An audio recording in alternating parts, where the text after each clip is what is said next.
Springtime has come, oh, springtime has come, oh, how do you know it's true? Look up to the mountains, down in the valleys, in the prairies too. Where are the prairies? Flowers are blooming, flowers are blooming, where do you see them bloom? Look up to the mountains, down in the valleys, in the prairies too. Today is Tuesday, April 7th. I started with a different song today. Today we're going to talk about flower symmetry, and I have another lesson for you. I think you're going to like it. Let me show you.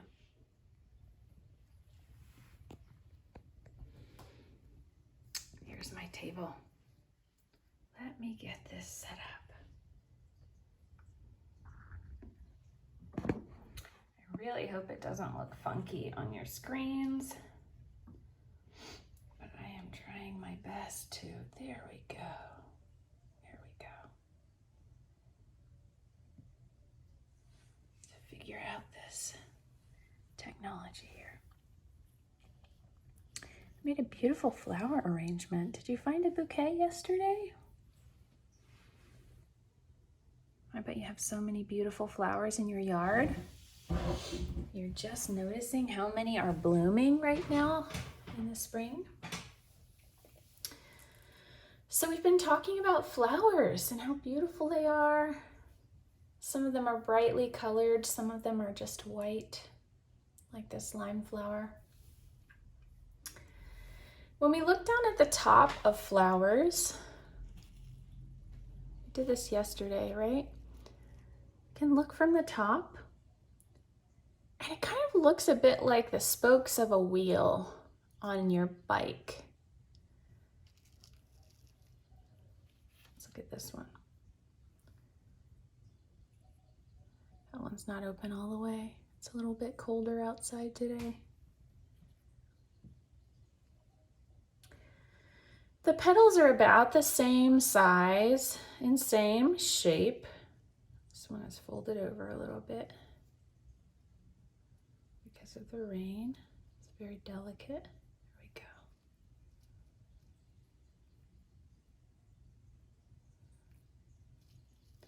And in this flower, it's hibiscus.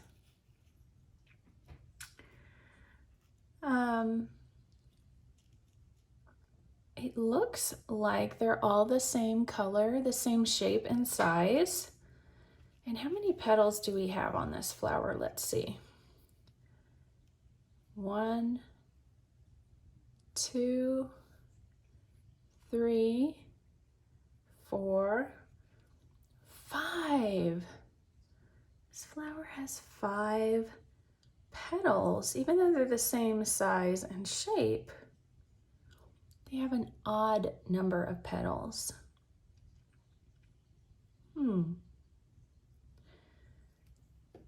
For this lesson, you're going to need a small hand mirror.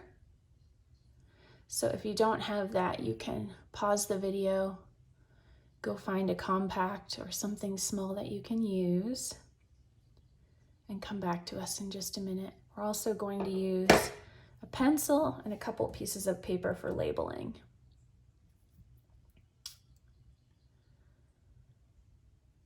So when I use this mirror to look at the flower,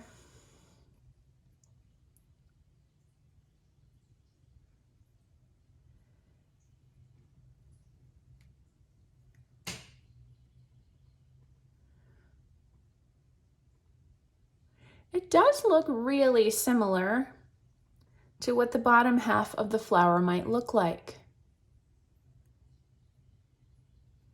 Even though there are an odd number of petals, when I cut the flower in half and I'm looking at the mirror, the top half looks the same as the bottom half. When I take the mirror away, I can see this flower has one whole petal and 2 half petals on this side. And on this side, it has 1 whole petal, and it has a petal on this side and a half and a half. Almost the same.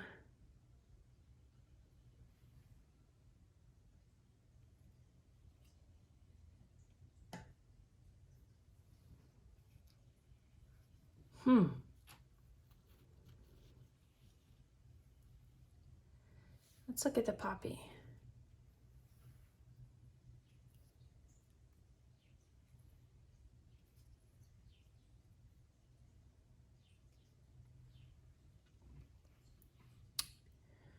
The poppy has, you can see, 1, 2, 3, 4 petals in its corolla. Are all of the petals the same size? I think so. Are they the same shape? They are. They're even the same color. If I put the mirror in the middle of the pistil,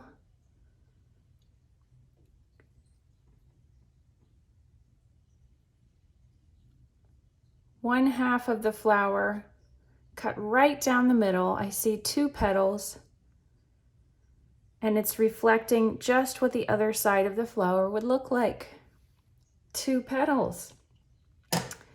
This is a regular flower, and we call it a radial symmetry.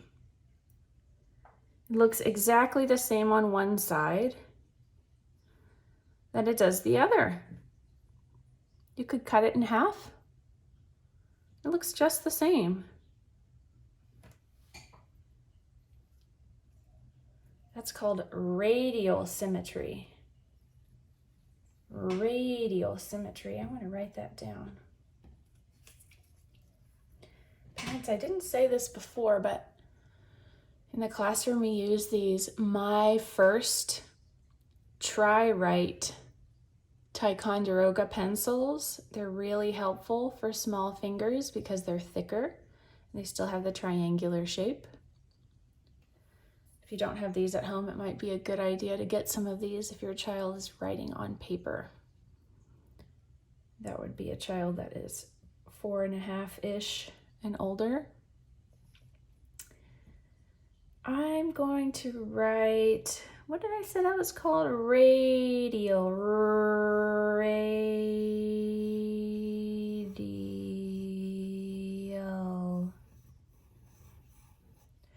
Radial symmetry. Radial symmetry. We know that the poppy has radial symmetry. I'm going to put it on this side.